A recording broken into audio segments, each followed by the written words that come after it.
हवा में हर तरफ चर्चे होने लगे, लेकिन विपक्ष को ये बात पसंद नहीं आई। सपा अध्यक्ष अखिलेश यादव समेत सपा के कई बड़े नेता एक सुर में इस बिल का विरोध करने लगे। सपा इसका विरोध क्यों कर रही थी, इसका कारण भी इन्हीं के नेता बता गए। एक रिपोर्ट देख लेते हैं। मान्यवर वित्तीय वर्ष 2025-26 के बजट में सम्मिलित प्रमुख योजनाओं का ब्यौरा प्रस्तुत करने के पूर्व मैं बजट की संक्षिप्त रूपरेखा इस सम्मानित सदन के समक्ष रखना चाहता हूं। प्रस्तुत बजट का आकार 8,08,736 करोड़ 6 लाख रुपए है, जो वर्ष 24-25 के बजट से 9.8% अधिक मूल बजट से।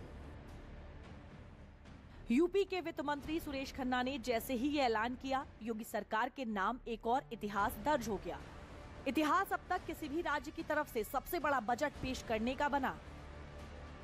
आस यूपी के करोड़ों लोगों की पूरी हुई, खास सबके लिए ये बजट बन गया। लेकिन विपक्ष को ये रास नहीं आया। अखिलेश यादव ने बजट के बाद तुरंत प्रेस कॉन्फ्रेंस करते हुए बजट की आलोचना कर डाली, जिस पर बीजेपी ने भी काउंटर किया है। ये सेकेंड लास्ट बजट था इनका, सेकेंड लास्ट बजट। इसके बाद आखिरी बजट होना है और फिर हम सब लोगों को नई सरकार चुनने का मौका मिलेगा।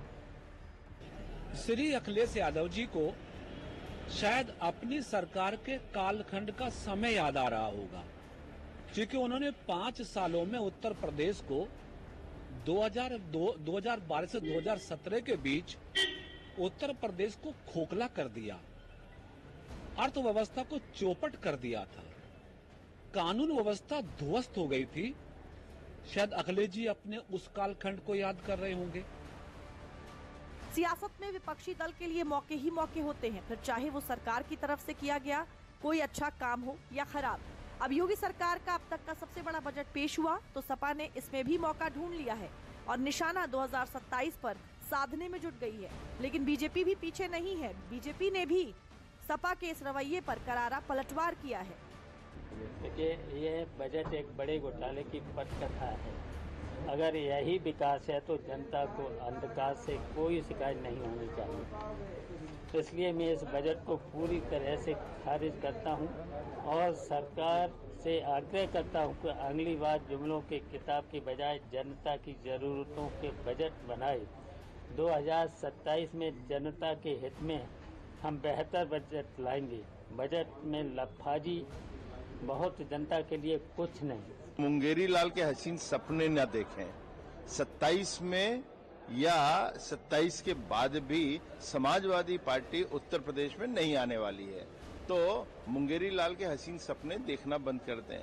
और जहां तक कि जो धरातल में अपने 5 साल के कार्यकाल में ना रहा हो, जिन्हें ये नहीं समझ आता कि कैपिटल एक्सपेंडिचर क्या होता हो, जिन्हें ये नहीं समझ आता कि FRBM क्या होता है।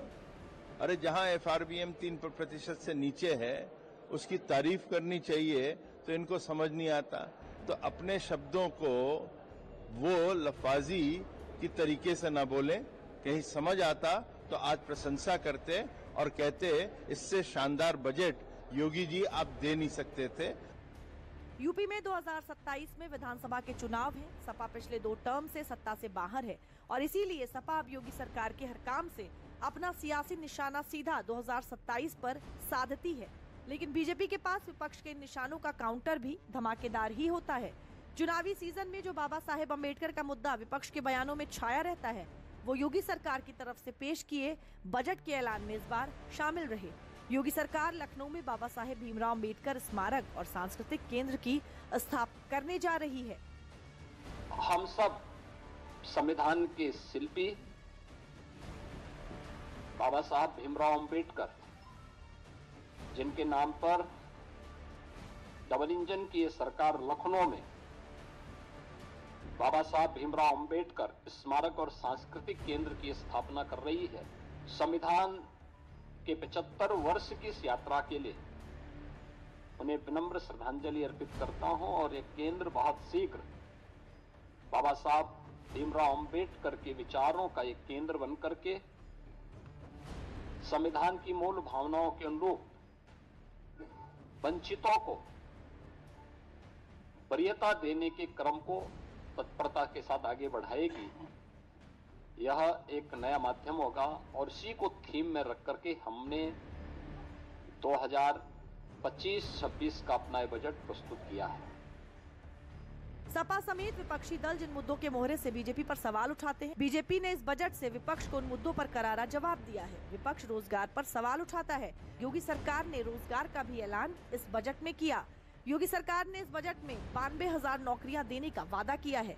हालांकि इसके बावजूद विपक्ष को योगी सरकार का बजट रास नहीं आ रहा। तो ये जो बजट है, इनके घोषणा पत्र से कोई तालमेल नहीं बनता इनका। इस बजट का और इससे पहले बजटों का कोई फोकस नहीं रहा। बिना विजन के बजट आए हैं। कोई रोड मैप तैयार नहीं था सरकार का कि किस दिशा में हम लोगों को उत्तर प्रदेश को ले जाना है, और कोई क्लियरिटी नहीं है बजटों में कि हम किसान या जो बेसिक चीजें हैं, लोगों की जरूरतें हैं, उनको कैसे किया जाए। देखिए, उनके पास जब कोई आलोचना करने का विषय नहीं है तो निश्चित तौर पे वो सिर्फ भ्रमित करने का काम करेंगे, और जनमानस उनको जवाब देता रहा है 17, 22 और 27 में भी। अखिलेश यादव भले ही बजट विरोध कर रहे हों, लेकिन योगी सरकार के विकास रथ पर इसका कोई फर्क नहीं पड़ता। सरकार यूपी को $1 ट्रिलियन की इकोनॉमी बनाने में जुटी हुई है, जिसका ऐलान बजट सत्र में भी वित्त मंत्री ने किया है। माननीय मुख्यमंत्री जी के द्वारा प्रदेश की अर्थव्यवस्था को $1 ट्रिलियन बनाए जाने का लक्ष्य रखा गया है। इस हेतु राज्य सरकार द्वारा 10 सेक्टर यथा कृषि एवं संवर्गीय सेवाएं, अवस्थापना, उद्योग, IT एवं इलेक्ट्रॉनिक्स, स्वास्थ्य एवं परिवार कल्याण, शिक्षा, पर्यटन, नगर विकास, वित्तीय सेवाएं, ऊर्जा, पूंजी निवेश आदि चिन्हित करते हुए सेक्टरवार कार्य योजना तैयार की गई है।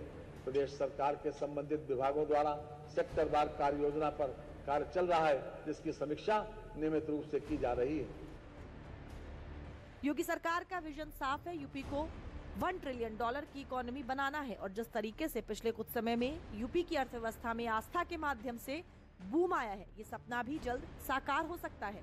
योगी सरकार ने इस बजट में यूपी के धार्मिक स्थलों के लिए भी बड़े ऐलान किए हैं। अयोध्या के पर्यटन विकास के लिए 150 करोड़ रुपए, मथुरा वृंदावन के विकास के लिए 100 करोड़ रुपए, श्री बांके बिहारी कॉरिडोर के लिए 150 करोड़ रुपए, मिर्जापुर में विंध्यवासिनी धाम के विकास के लिए 200 करोड़ रुपए, नैमिषारण्य में पर्यटन विकास के लिए 100 करोड़ रुपए, चित्रकूट में पर्यटन विकास के लिए 50 करोड़ रुपए का प्रावधान। आयोजन को आगे बढ़ाने के साथ साथ अयोध्या क्षेत्र के पर्यटन विकास के लिए 150 करोड़ रुपए, मथुरा वृंदावन के विकास के लिए 100 करोड़ रुपए की अतिरिक्त व्यवस्था का प्रावधान किया गया है। वृंदावन में श्री बांके बिहारी मंदिर के सुंदरीकरण और उसे कॉरिडोर के रूप में विकसित करने के लिए 150 करोड़ रुपए की व्यवस्था का प्रावधान किया गया है। मिर्जापुर में मां विंध्यवासिनी धाम और उससे जुड़े हुए त्रिकोण के विकास के लिए 200 करोड़ का विकास प्रस्तावित किया गया है। नैमिषारण्य में पर्यटन सुविधाओं के विकास के लिए 100 करोड़ रुपए का विकास 100 करोड़ रुपए का प्रावधान किया गया है। योगी सरकार के ये ऐलान बता रहे हैं कि आस्था का माध्यम यूपी की अर्थव्यवस्था को इन दिनों जो रफ्तार दे रहा है, वो आने वाले समय में दोगुनी हो सकती है। इसकी झलक भी योगी सरकार के बजट में दिखी है। और सत्ता विपक्ष होने के नाते